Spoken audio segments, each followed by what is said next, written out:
Shalom peuple de Dieu. Le message de ce matin ou de ce soir, parce que je ne sais pas quelle heure cette technique va passer. C'est le message de croire seulement. Les Israélites, ils croyaient malgré que leur prophétie a mis du temps.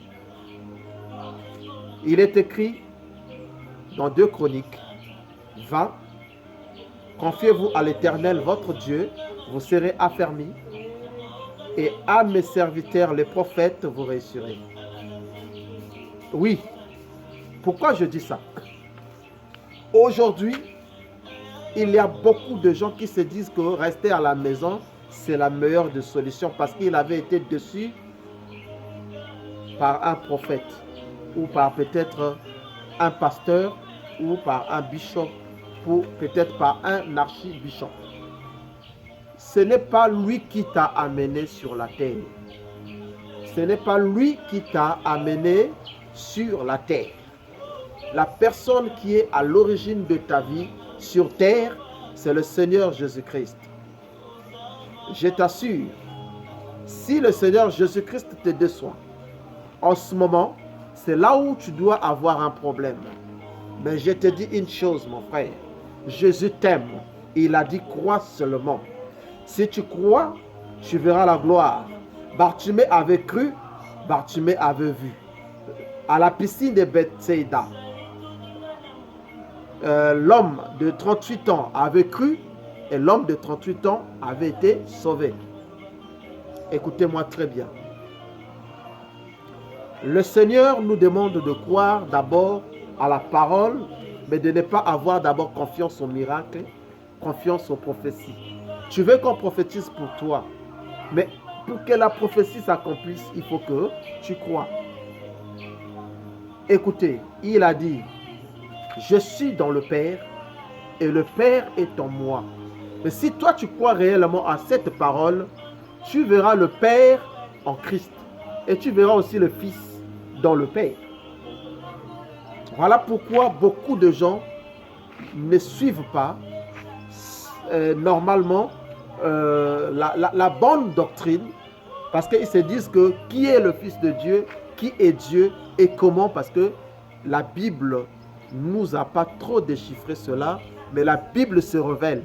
Si tu lis la Bible comme un roman, tu lis la Bible parce que tu es intellectuel, mon frère, tu passeras à côté. Lis la Bible avec une révélation, parce que chaque parole écrite dans la Bible est révélée. Il y a des révélations qui sont derrière. Je suis venu te dire, crois seulement. Si tu crois, tu verras la gloire, quelle que soit la maladie, quels que soient les problèmes, quel que soit ce que tu es en train de vivre en ce moment. Moi, je te dis de croire. Car cette année, c'est l'année où j'ai parlé de la vision. J'ai dit que ta vision doit d'abord être prolongée afin que Dieu te donne la provision. Tu dois avoir la vision d'un aigle. C'est ce que je dis cette année. La vision doit s'accomplir. Ta vision que tu es né avec, même si tu n'as pas une vision, maintenant c'est le moment d'avoir une vision qui va te pousser à ce que tu crois. J'ai dit cette année-là, je parlerai de la vision. Pour le moment, je suis en train d'exhorter, mais dans mes exhortations, je ne le fais pas parce que je dois le faire pour moi. Nous avons vu l'apôtre Paul. Il avait une vision. Il a dit que ma parole là, c'est ça. C'est-à-dire que mes écrits que je suis en train de laisser, c'est ça qui va aller dans le monde entier. Voilà pourquoi il était l'apôtre de païens, l'apôtre de nations.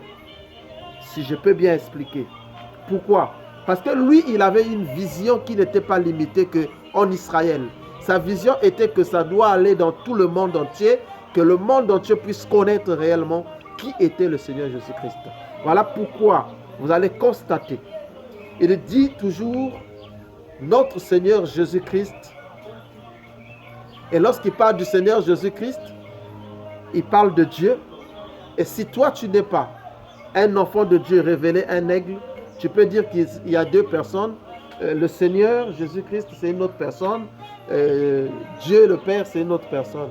Laisse-moi te dire, c'est une seule personne. Mais au nom de Jésus-Christ, tout genou fléchit. Au nom de Jésus-Christ, je t'assure, si tu crois à ce nom-là, tu verras la gloire. je sais que cette fois-ci, les gens sont en train de regarder la vie actuelle parce qu'il y a la souffrance. Les gens mangent difficilement. Il y a beaucoup de problèmes. Mais si vous regardez la vie actuelle, je vous assure, frères et sœurs, vous allez laisser Dieu pour aller s'asseoir à la maison. Ne suivez pas d'abord Dieu parce que Dieu doit vous bénir. Ne suivez pas Dieu parce que vous avez besoin d'argent. Mais suivez Dieu parce que vous l'aimez. Et ensuite, lui vous donnera la bénédiction.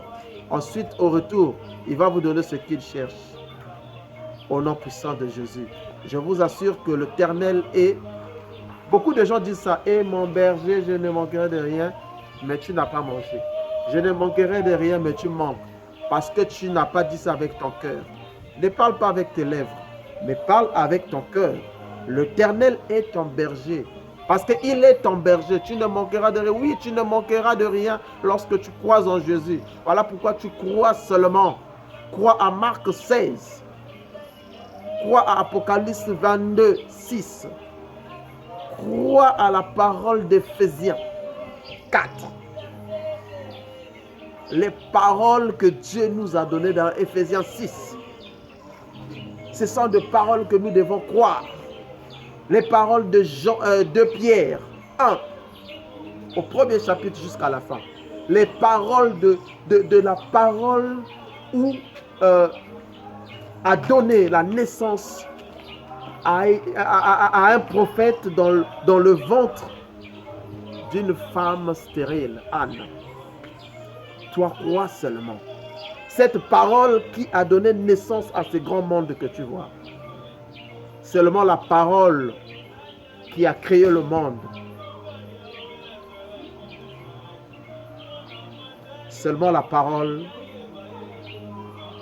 va changer le monde aussi. Mais il faut que ton monde soit ton monde à toi. Vis ton propre monde. Mais ne vis pas le monde d'une autre personne. Parce qu'il a des millions, il a des milliards. Et après, ça devient le monde. Non. Ton monde à toi doit exister. Que Dieu te bénisse.